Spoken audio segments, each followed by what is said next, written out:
I'm here today in Ditchling Hill and Southgate. Why, I hear you ask? Well, I'm with Scott Laver, who's done something that I'm sure a lot of you would like to do as well, and we'll talk to Scott a little bit more about it. Hi Scott, how are you? I'm well, thank you. Good. Now, you live in Ditchling Hill. How long have you lived here for? Just over 2 years. Over 2 years? Yeah. You got pretty fed up at one point in time. Tell us why that was. It was quite untidy up here. There was, obviously the school being up here and parents, struggling to park because there isn't, sufficient space up here, and they were using the verges, to park their cars to drop off children, which of course in the bad weather that we've been having has been churning up the verges. Also I felt it was quite unsafe because they're close to the pavements, and from a protection point of view for the children, I don't think they should be parking on here. One false move, somebody could get hurt, which obviously nobody wants that. There is an issue up here. There isn't sufficient parking for the parents using the school, and I sympathise. They need to get their children to and from school. There's still work to be done, but for what we've achieved so far, and I can't thank the council enough for that.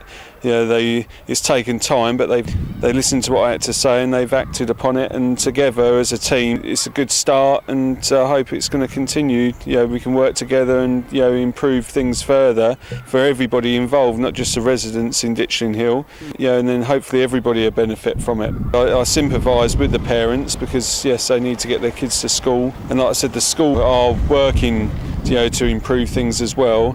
Numbers are increasing at the school, so that's something that we need to continue to work with, and make things better for the future. It does get extremely busy. We got the community centre as well. I mean, you got two community centres in a sense there as well. You've got the dance hall, you've got the community centre. There's 2 or 3 play groups up here. There's a school, so it's a very busy area. And if all the grass is churned up and damaged, which it was getting that way, it doesn't look pleasant.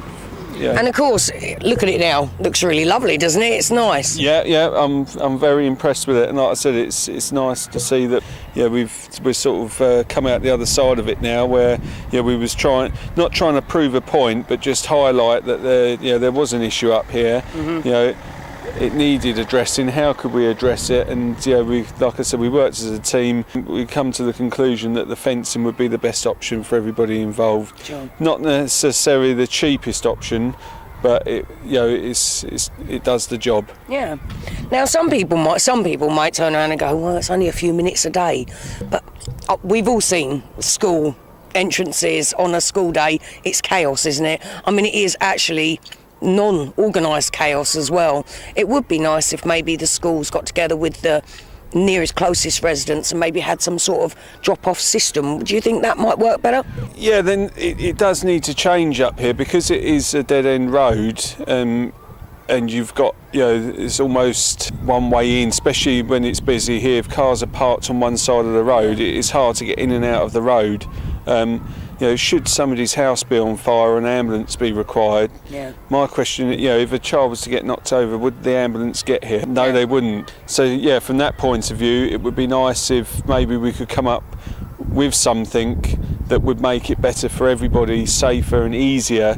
Maybe a one-way system, more yellow lines, so you come up so far, you drop them off, and you go back out, sort of thing. But it's all going to take time. But like I said, I think it's a good start, and long may it continue that we can work together.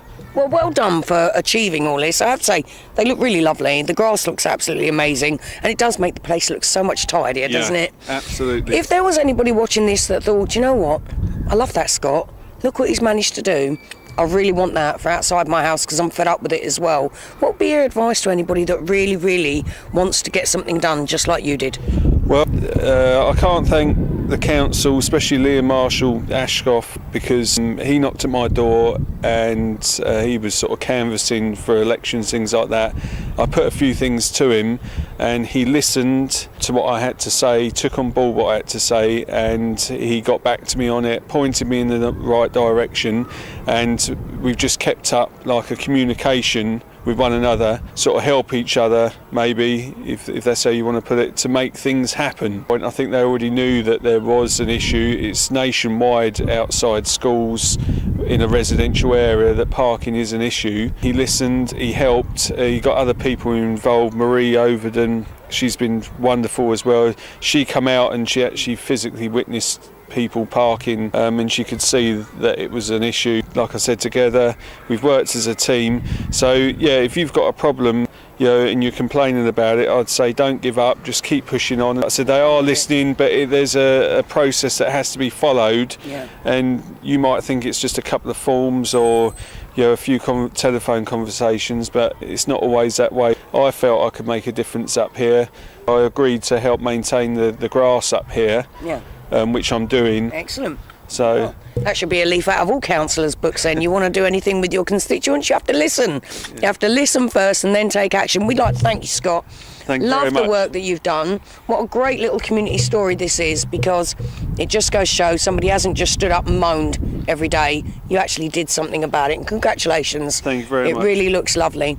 So take a leaf out of Scott's book. If you want to do something about it. Well done. Thank you very much. Thank you for your time as well. No worries. Coming out.